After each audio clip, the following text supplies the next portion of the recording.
Dipersilakan kepada penasihat hukum terdakwa untuk mengajukan pertanyaan. Baik, terima kasih. Bapak Ugroseno, selanjutnya saya panggil saksi. Kami ingin menanyakan, kebetulan Bapak di sini kan menjadi saksi untuk terdakwa Hendra dan terdakwa Agus. Mungkin dapat dijelaskan sejak kapan saksi menjabat sebagai Kadif Propam Polri? Saya menjabat Kepala Divisi Profesi Pengamanan Polri sejak tahun 2009 sampai tahun 2010. 2009 sampai dengan 2010 ya. Pada saat saksi menjabat sebagai Kadif Propam Polri, apakah saksi mempunyai anggota di Propam terdakwa Hendra dan terdakwa Agus? Ya, saya saat Kadif Propam bersama saudara Hendra Kurniawan waktu itu di Biro Paminal. Di Biro Paminal ya? Iya. Iya. Sedikit mungkin terkait masalah teknis pada saat Bapak menjabat sebagai Kadif Propam. Apakah pada saat Bapak menjabat dulu ada kejadian menonjol, ya, di mana secara paralel ada satu pemeriksaan ditangani satuan kerja lainnya. Sebagai contoh mungkin antara Div Propam atau khususnya Paminal bekerja sama dengan satuan kerja reserse, seperti itu. Ya, terima kasih. Jadi pada saat saya menjabat Kepala Divisi Propam, kebetulan saat itu ada kasus penembakan yang diduga dilakukan oleh seseorang yang berkait dengan Ketua KPK saat itu, Pak Antasari. Kemudian melibatkan juga ada anggota Polri yang terlibat di dalamnya. Sehingga pada saat penanganan Pak Antasari dan saksi-saksi diperiksa di Polda Metro Jaya.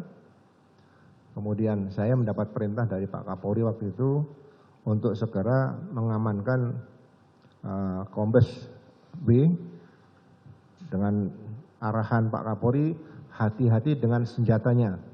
Jangan sampai ada korban anggota Propam atau anggota kita lainnya. Tolong didekati, kemudian disita senjatanya dan segera dibawa ke Bareskrim Polri. Nah, kemudian saudara Widyadi saya serahkan di Bareskrim dan diperiksa oleh pihak Bareskrim Polri. Tapi belum ditahan. Setelah diperiksa di Bareskrim, kemudian diserahkan ke Propam Polri, diperiksa oleh Propam, dan akhirnya penanganan selanjutnya ditangani oleh Polda Metro Jaya. Jadi hubungan antar satuan kerja di kepolisian itu sangat wajar dan lazim seperti itu, Pak? Ya, jadi secara struktural dan fungsional memang sudah bekerja seperti itu. Sudah bekerja seperti itu, baik. Selanjutnya, pada saat ada kejadian, pada saat Bapak bertugas mungkin punya pengetahuan atau mengetahui apabila ada satu kejadian di TKP, itu melibatkan anggota Polri, itu biasanya siapa yang terlebih dahulu mengamankan? Iya, jadi kalau ada satu kejadian di situ, apakah korbannya anggota Polri atau diduga pelakunya anggota Polri, nah, ini Propam harus segera turun untuk mengamankan. Jadi bisa bersama-sama dengan pihak reserse wilayah, bisa juga yang mendengar duluan kan ada piket di Propam. Begitu mendengar langsung ke TKP dan membuat laporan. Itu berangkat ke TKP itu tanpa menunggu surat perintah, karena harus segera ke TKP, menangani TKP sejak awal supaya bisa mengamankan berkaitan dengan senjata api yang kemungkinan ada di TKP dan melibatkan anggota Polri tadi. Oh, begitu ya. Apakah memungkinkan itu kalau misalnya yang mengamankan serse, mengamankan senjata, apakah dimungkinkan seperti itu? Apakah ada kekhawatiran serse tersebut melakukan perlawanan makanya itu Propam atau Provos yang terlebih dahulu datang ke TKP atau Propam khususnya pada umumnya yang ke TKP? Ya, itu memang standar universal di beberapa negara di dunia. Jadi kalau ada dugaan anggota yang membuang tembakan, menembak, kemudian juga menembak dalam peringatan atau menembak seseorang, itu memang Propam harus turun duluan. Nah, dia melakukan tindakan menyita senjata, mengamankan, bukan menyita. Kalau menyita nanti kaitan dengan penyidikan. Mengamankan senjata, kemudian membuat laporan. Nah, nanti apabila akan ditangani reserse, ya diserahkan saja kepada reserse pakai berita acara. Seperti itu aja. Oh, jadi semudah itu ya Pak ya. Nah, Ya. Selanjutnya apabila terjadi kejadian yang seperti itu untuk anggota khususnya nanti di Paminal itu untuk melakukan penyelidikan tentunya, apakah pada saat kejadian atau setelah mengamankan itu wajib dibuatkan sprint atau bagaimana? Tergantung kejadian. Kalau kejadian ya seperti yang terjadi di Duren 3 misalnya gitu ya. Itu kejadian yang mendadak, tidak pernah ada yang tahu sebelumnya, begitu mendengar tanpa surat perintah pun ada piket bisa langsung ke TKP. Oh, jadi bisa langsung ke TKP. Bisa nggak ada masalah membuat nanti berita acara di TKP atau laporan hasil mendatangi TKP. Kita kan bisa masing-masing sudah ahli membuat berita acara dan sebagainya. Berita acara pendapatan. Nah, itu dilaporkan pada pimpinan. Nah, pada saat nanti misalnya ditindaklanjuti reserse, itu akan menjadi petunjuk sesuai dengan pasal 184 KUHP, petunjuk bisa menjadi rangkaian alat bukti tadi. Baik. Kalau saat ini kan mungkin sistemnya ketika ada kejadian itu dibuatkan infosus. Pada saat zaman Bapak itu sama infosus juga atau bukan Pak? Ya, infosus tetap dibuatkan karena itu untuk bertanggung jawab kalau suatu saat ada hal-hal misalnya terjadi yang pertanyaan-pertanyaan dari media, dari pimpinan, dari kepala negara itu memang ada laporannya tertulis bukan hanya lisan. Di dalam infosus itu ya. Ya. Nah, kemudian setelah infosus kan sebagai dasar akhirnya dibuatkan sprint ya Pak, kayak gitu. Ya, kalau memang sudah ada info khusus untuk administrasi tindakan selanjutnya sebaiknya dibuatkan surat perintah. Iya. Jadi ada satu hal yang menarik, mungkin saya tidak tahu apakah memang terjadi pada saat eranya Bapak pejabat sebagai Kadif Propam pada saat itu. Pemberlakuan sprint ini tentunya wajib dengan tanggal kapan diberlakukannya seperti itu. Nah, apakah pada saat Bapak ada juga sprint yang masih dikosongkan tanggal mulai berlaku sejak tanggal kapan sampai dengan tanggal kapan? Itu apakah pernah terjadi, Pak? Menurut saya itu bukan hal yang prinsipil yang harus dipenuhi ya. Jadi yang penting surat perintah itu sudah ditandatangani, kemudian diberikan tanggal kapan ditandatangani biasanya ada. Itu bisa dilihat juga arsipnya, biasanya pada tanggal. Kemudian diberikan nomor, itu sudah cukup. Kalau dilihat nanti misalnya berlakunya kapan, biasanya sudah ada bulannya. Ya kan? Tapi biasanya kita kalau ada kaitan dengan dengan administrasi pertanggungjawab keuangan, kan tidak bisa ditulis 1 bulan penuh, nggak bisa. Biasanya biasanya dikosongi supaya kelihatan nanti pertanggungjawab untuk administrasi keuangan, oh ini hanya dilaksanakan 3 hari atau 1 minggu atau 10 hari. Tidak bisa setiap ada sprint minta keuangan nanti ditulis 30 hari, nggak bisa. Jadi diisi belakangan selama itu tidak ditemukan oleh BPK itu hanya administrasi di bidang pertanggungjawab administrasi tugas dan administrasi keuangan yang berkaitan dengan dana dari APBN. Jadi itu menyangkut pertanggungjawaban terkait dengan adanya penyelidikan karena masalah terkait dengan anggaran yang diberikan untuk penyelidikan tersebut ya Pak ya? Iya, jadi surat perintah itu setelah saya katakan tadi itu sah, kalau hanya tanggal itu biasanya hanya dikaitkan dengan waktu yang berkaitan dengan anggaran kira-kira nanti diminta pertanggungjawabannya kepada negara. Baik. Selanjutnya. Kalau pada saat era Bapak, sprint itu harus dibuat siang hari atau bisa malam hari atau waktu hari libur atau hari besar, apakah bisa dibuat sprint, Pak? Iya, jadi polisi itu manajemen kan 24 jam. Jadi tidak ada batasan membuat surat perintah itu jam berapapun tidak ada masalah. Jadi beda dengan perusahaan gitu ada jam kantor. Kalau polisi 24 jam ya jam berapapun ya buatkan sprint itu nggak ada masalah. Oh tidak masalah berarti Pak ya? Iya. Baik. Jadi baik, saya lanjutkan. Dalam sprint itu kan terdapat ada kalimat koordinasi dengan instansi terkait, ya seperti itu. Itu merupakan bahasa baku dalam sprint ya. Mungkin bisa dijelaskan itu koordinasi dengan instansi terkait itu maksudnya seperti apa gitu Pak? Ya koordinasi misalnya di situ melibatkan begini, ada kejadian, ada anggota polisi yang terlibat, ada masyarakat, ada aparat TNI, ya kita koordinasi dengan garnisun, dengan pihak misalnya dari Pemda dan sebagainya, ada aparat Pemda terlibat. Koordinasi biasa ya fungsional aja yang ada di situ aja. Nanti masing-masing yang diajak koordinasi, biasanya kalau kejadian malam dan sebagainya kan ada piket atau perwira pengawas. Mereka lapor sama pimpinannya lagi. Nah, nanti dibuatkan surat perintah dari kesatuannya lagi yang baru. Jadi tidak ada kejadian misalnya terus satu surat perintah berlaku untuk semua anggota, seluruh fungsi yang terlibat, itu tidak pernah terjadi. Oh, berarti dengan demikian kalau misalnya dengan koordinasi dengan satuan kerja reserse seperti itu ya. Jadi itu kan berkoordinasi. Jadi anggota serse yang diajak koordinasi itu wajib untuk membuat surat tugas dan sprint sesuai dengan mungkin laporan ke atasnya atau bagaimana itu Pak?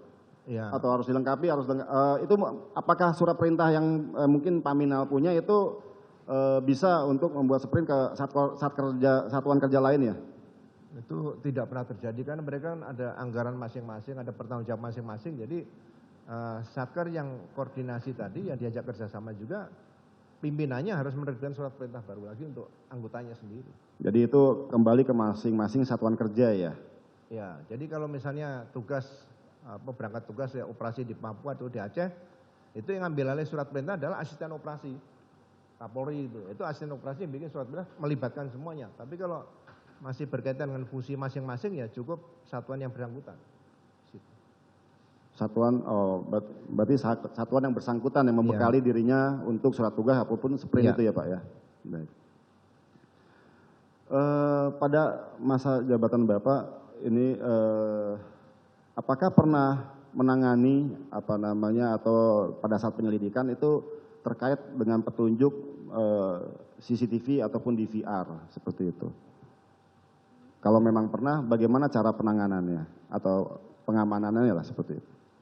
Ya begini, biasanya kan Propam itu juga tugasnya di samping juga menyelamatkan, mengamankan organisasi, anggota Polri juga, masyarakat juga, institusinya juga. Ya kan? Jadi begitu ada kejadian yang diduga melibatkan anggota Polri, ya jangan sampai nanti misalnya ada CCTV ini dirusak, diambil orang, dihancurkan ya. Propam tahu bisa diamankan dulu, nggak ada masalah. Yang penting ada berita acara, tidak dirusak. Kalau dirusak kan itu berarti kan dihancurkan. Kalau tidak dihancurkan selama diambil diamankan ya untuk membantu penyidikan selanjutnya kan dari rekan-rekan Propam atau Paminan ini kan justru malah menguntungkan penyidikan. Baik, baik. Kembali lagi kepada masa Bapak itu menjabat Kadif Propam. Pada saat Bapak menjabat terdakwa Hendra sebagai apa pada saat itu, mungkin masih ingat? Ya, Pak Hendra waktu itu masih AKBP ya. Masih AKBP ya? Ya, pernah bertugas sama saya waktu menyelidiki anggota Polri, Polda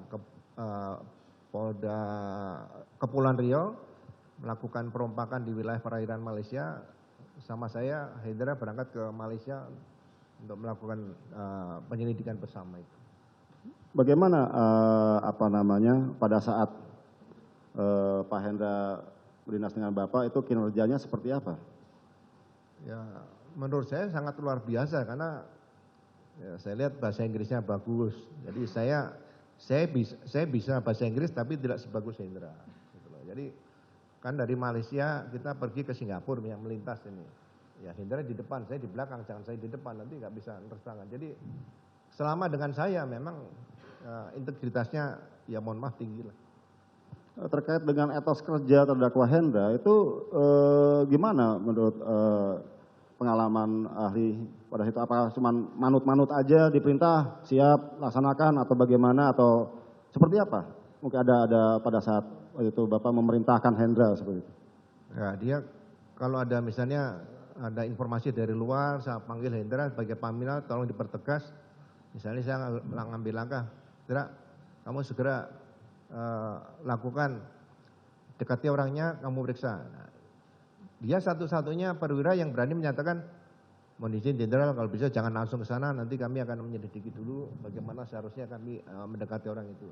Jadi dia bisa berbeda pendapat. Nah, ini yang terjadi pada saat zaman saya lebih senang punya anak buah yang seperti ini, jadi tidak bisa menjerumuskan pimpinan, dia punya prinsip, gitu aja. Begitu ya. Ya.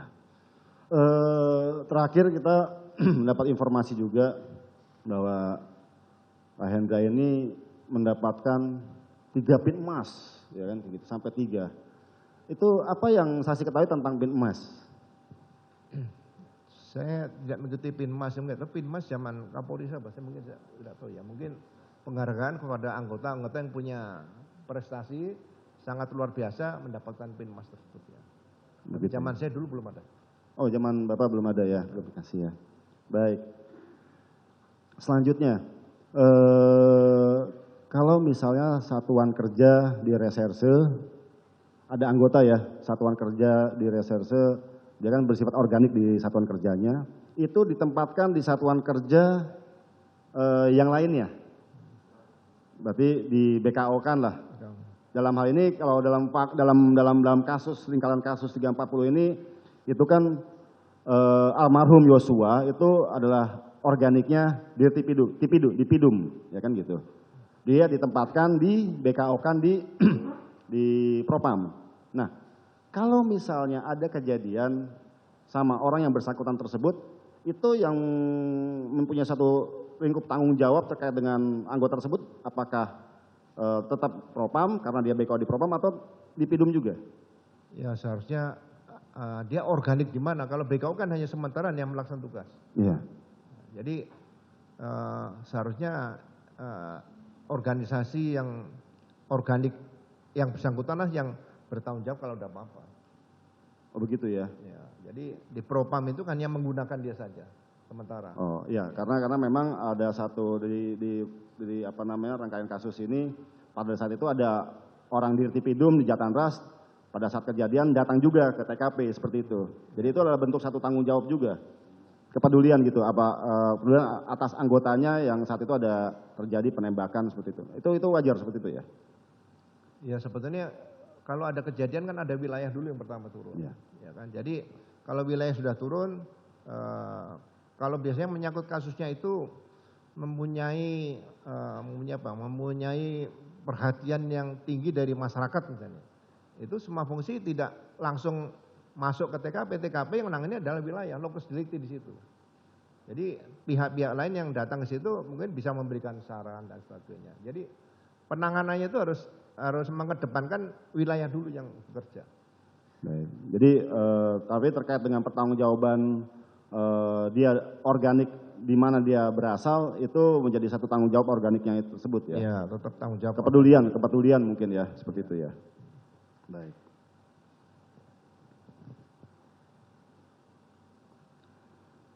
Untuk dari saya cukup yang mulia. Lanjutkan.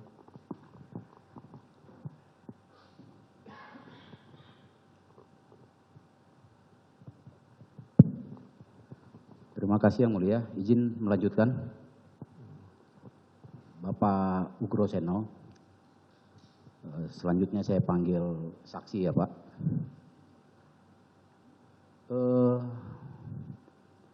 Bapak pernah menjabat sebagai Kadif Propam juga ya Pak ya? Iya, betul. Kemudian terakhir di Wakapolri. Wakapolri ya. Baik Pak. Sewaktu Bapak menjadi Kadif Propam dan sampai saat ini, apakah Propam itu melakukan atau menjadikan objek pemeriksaan di Propam itu adalah polisi-polisi yang patut diduga melakukan pelanggaran? Ya, objek dari pemeriksaan Propam ya mulai dari yang masih belum jelas, biasanya tangani Paminal, begitu cukup bukti, biasanya kalau kaitan kode etik ya bisa ditangani dengan Biro Bertanggung Jawab Profesi, tapi kalau misalnya berkaitan dengan ini pelanggaran disiplin ditangani oleh pihak Profesi. Berarti semua yang urusan dengan Propam biasanya ada masalah. Walaupun belum tentu salah, tapi pasti ada laporan diduga gitu aja pelanggaran. Baik, pertama berarti yang melakukan penyelidikan itu adalah Paminal ya Pak?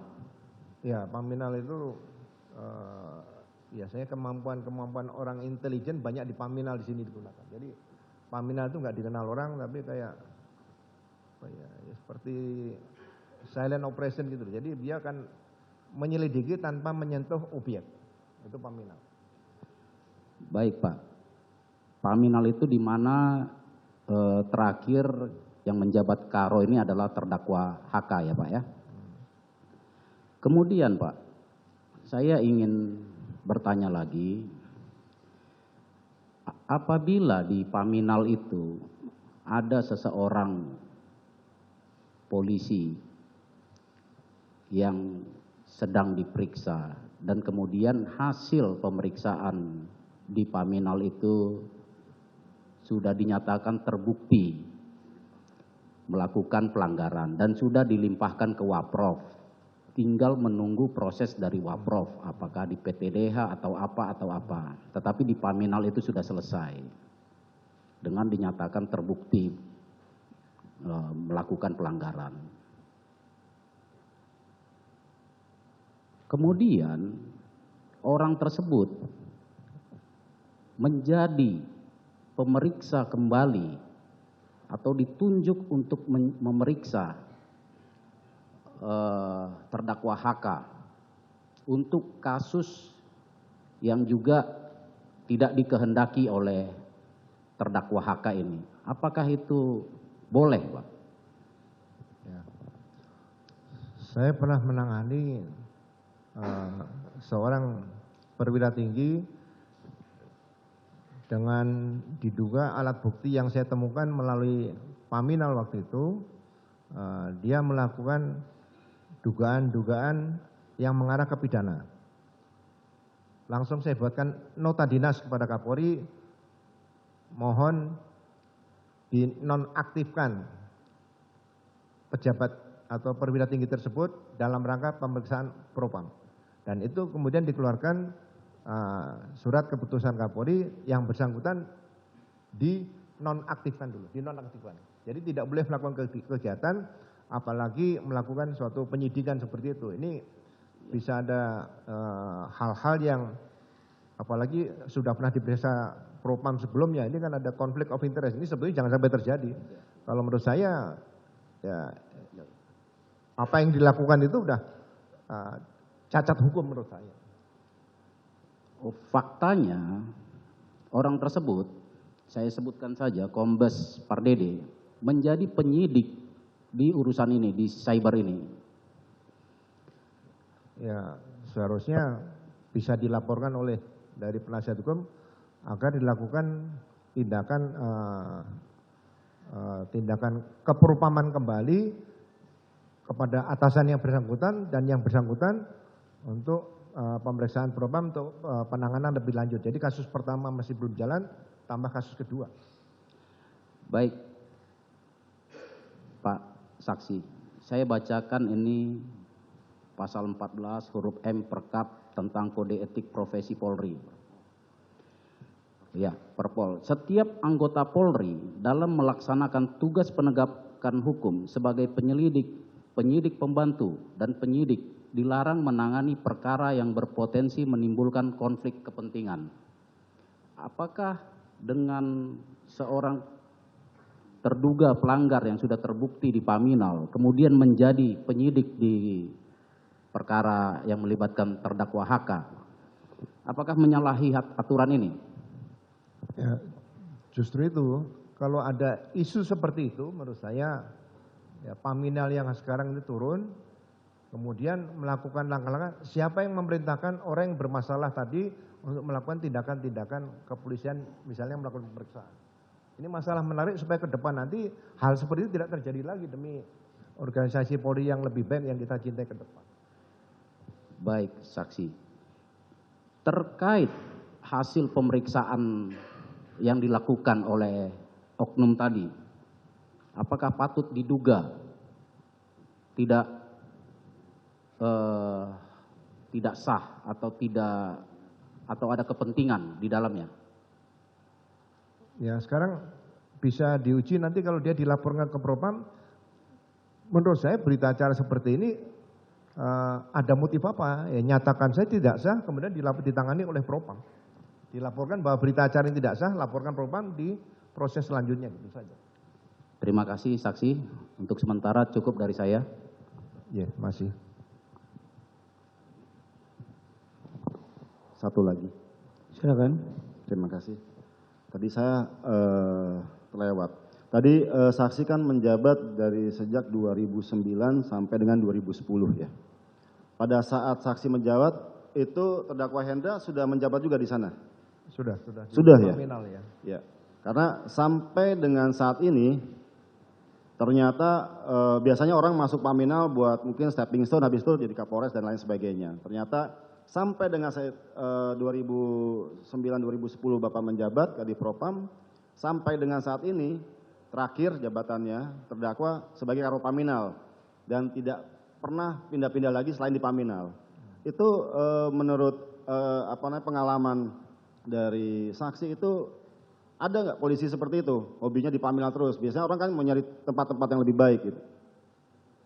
Ya, saya tidak pernah melihat seperti itu. Biasanya orang kalau tugas di Propam itu ya kalau bisa jangan lama-lama. Kalau bisa jangan lama-lama ya. Apalagi Paminal itu ya. Sebenarnya Paminal kalau zaman dulu kan pengamanan sandi. Orang kalau waktu saya masih pangkat mayor tahun 90-an itu kalau lihat Pamsan itu udah ini pasti akan ngawasi saya gitu. Ya, jadi memang ditakuti, disegani gitu. Jadi kalau Pak Hendra Kurniawan tugas di Paminal, saya juga begitu mendengar peristiwa ini, Hendra ini kok mencintai Propam. Ini mungkin sangat luar biasa, jarang polisi seperti ini. Begitu ya. Jadi jarang polisi mau lama-lama di Paminal ya Pak ya? Ya, kecuali jadi fungsi yang lain lah mungkin ya. Tapi kan kejenuhan ada, tapi dia hebat tidak jenuh tugas di situ. Itu yang saya lihat kehebatan ini si Pak Hendra Kurniawan itu aja. Oh ya, baik. Terima kasih. Ada yang mau nambahkan? Cukup dari kami yang mulia. Baik, silakan dari penuntut umum. Baik, majelis hakim. Saudara saksi, saya tertarik tadi masalah yang diajukan oleh penasihat hukum tentang surat perintah yang tidak jelas jangka waktunya. Itu yang saudara jelaskan tadi, apakah pendapat atau memang diperbolehkan ada oleh ketentuan di Propam? Ada ketentuannya kalau nggak pakai tanggal tidak apa-apa gitu. Gimana? Selama tidak ada temuan dari inspektorat, tidak ada temuan dari BPK menyatakan surat itu tidak sah, menurut saya ya surat itu sah. Artinya menurut Bapak ya? Iya. Iya. Jadi selama tidak ada temuan dari inspektorat atau pemeriksaan bahwa surat itu sah. Berarti selama kalau tidak ditemukan ya? Ya biasanya kan ada audit dan sebagainya. Iya, baik. Selama itu tidak terjadi ya, kecuali ditemukan oleh Irwasum atau BPK bahwa surat itu tidak sah. Ya paling untuk perbaikan saja, tidak dinyatakan surat palsu, nggak ada. Baik. Kemudian ditanyakan hubungan dengan yang saudara jelaskan tadi, apakah sewaktu saudara tadi kan saksi pernah menjabat Kadif Propam ya? Sewaktu saksi menjabat Kadif Propam pernah menandatangani surat yang seperti itu? Jadi kalau saya tanda tangan surat itu biasanya belum ada nomor. Ya, saya tanda tangan dan itu nanti berjalan sendiri prosesnya. Jadi saya tidak pernah membawa surat itu minta tanggal, minta nomor, nggak ada. Itu ada proses sendiri. Untuk nomornya saja ya? Ya nomor sama semua diisi, biasanya diisi pakai pulpen. Nomornya ya? Ya. Nomor surat maksud Bapak ya? Iya. Oh, baik. Yang kedua tadi masalah pengamanan barang bukti boleh dilakukan Paminal dengan berita acara. Itu tadi Pak ya, pengamanan barang lah. Kalau Paminal kan belum ada barang bukti ya, barang gitu ya. Kalau tidak ada berita acara pengamanan barang itu, apakah pengamanan barang itu sah? Tidak ada berita acaranya, Pak, gitu. Ya, paling tidak kalau setiap polisi yang mengambil suatu langkah entah mengamankan, dia harus membuat berita acara. Harus ada. Harus ya? Harus ada. Harus. Berita acara. Cukup majelis. Ada lagi? Cukup.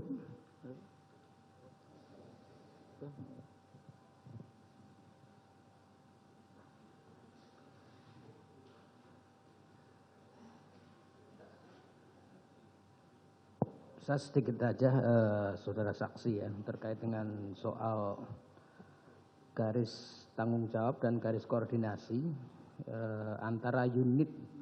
Kan tadi saya singgung di hadapan ahli administrasi negara tadi tentang Perkapolri 6 tahun 2017 tentang struktur dan struktur organisasi dan tata laksana di Mabes itu kan. Ada unsur pimpinan, ada unsur pembantu pimpinan dan pengawasan ya. Kemudian ada unit, namanya unit ya, unit pelaksana. Nah, di bagian struktur organisasi itu kan di Propam itu di bagian unit pembantu ya, pembantu pimpinan ya, betul? Iya. Betul. Nah, kemudian kalau Bareskrim itu kan unit pelaksana. Pelaksana. Nah, apakah saksi bisa menjelaskan dari sisi filosofi pembagian unit itu dikaitkan dengan bagaimana koordinasi yang dilakukan antara dua unit yang katakanlah dua-duanya itu kalau saya lihat bagannya itu semua bertanggung jawab kepada Kapolri ya, kepada pimpinan. Ya. Bisa saksi jelaskan? Iya, biasanya kalau ada masalah Kapolri kan mendapat laporan 1 kali 24 jam. Ya. Apalagi itu nanti ditangani Propam juga datang, Bareskrimnya juga ada yang datang, dari wilayah juga ada, dari Intel ada. Biasanya langsung dilanjutkan rapat atau gelar perkara tersebut yang dipimpin oleh Kapolri atau Wakapolri atau siapa yang ditugaskan, misalnya Irwasum. Ya, baik. Saya tanyakan lagi. Kalau ada sebuah peristiwa pidana, ya, katakanlah ada laporan masuk yang juga didengar sebagaimana tadi saudara saksi uraikan, Paminal juga dengar ini, Propam juga dengar, langsung bergerak tanpa menunggu surat perintah. Bisa dimaklumi itu ya, di lapangan bisa kita maklumi juga. Nah, Propam ke sana, Paminal ke sana, ke tempat terjadinya peristiwa ya, TKP. Beritanya kan terjadi antar anggota begitu kan.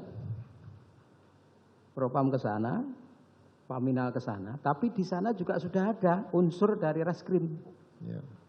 Bahkan dia sudah melakukan fungsi reskrimnya. Kalau sudah seperti itu bagaimana sesuai dengan pengalaman saksi selama saudara pernah menjadi Kadif Propam di sana. Terkait dengan soal koordinasi tadi loh. Di sana sudah ada reskrim, sudah bekerja juga fungsinya. Nah, pembagian koordinasi tadi seperti apa? Bisa saudara saksi jelaskan? Iya, tergantung kasusnya Pak. Kalau kasusnya tuh murni yang umum ya, Paminal datang mungkin melihat situ membuat laporan saja, tidak sampai ke apa? Hanya membuat laporan saja. Iya, laporan mungkin bisa pengamatan, hasil pelaksanaan tugas di TKP dibuat laporan. Ya.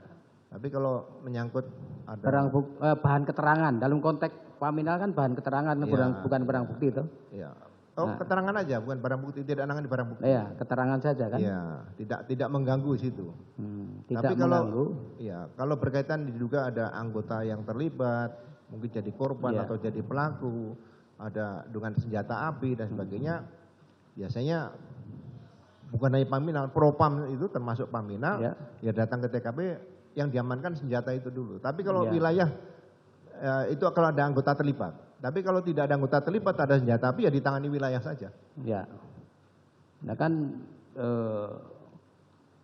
tentu Paminal kan juga butuh bahan keterangan untuk sebagai bahan untuk laporan terkait dengan soal perilaku tadi itu.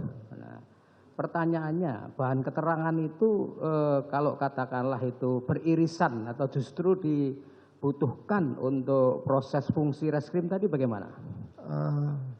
Biasanya nanti jadikan petunjuk. Siapa yang datang Ya. ke TKP pertama, apa Ya. yang dilihat juga kan bisa menjadi bahan masukan pada pimpinan.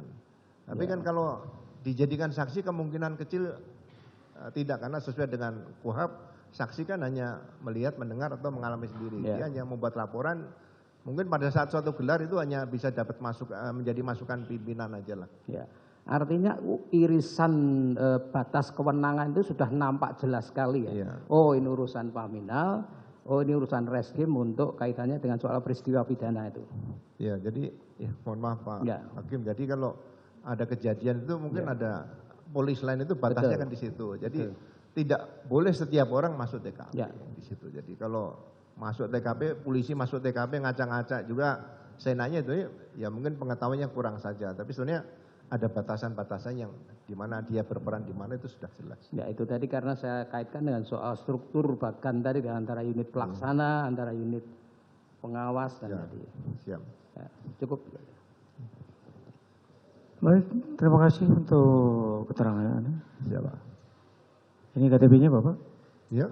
Ini KTP-nya, udah cukup?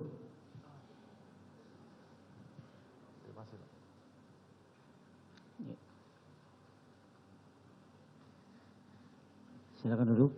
Iya, kami belum tanyakan kepada terdakwa. Ada pertanyaan atau tanggapan dari saksi Arjat ini? Cukup yang mulia. Cukup? Cukup ya. Baik, terima kasih. Terima kasih Pak. Iya.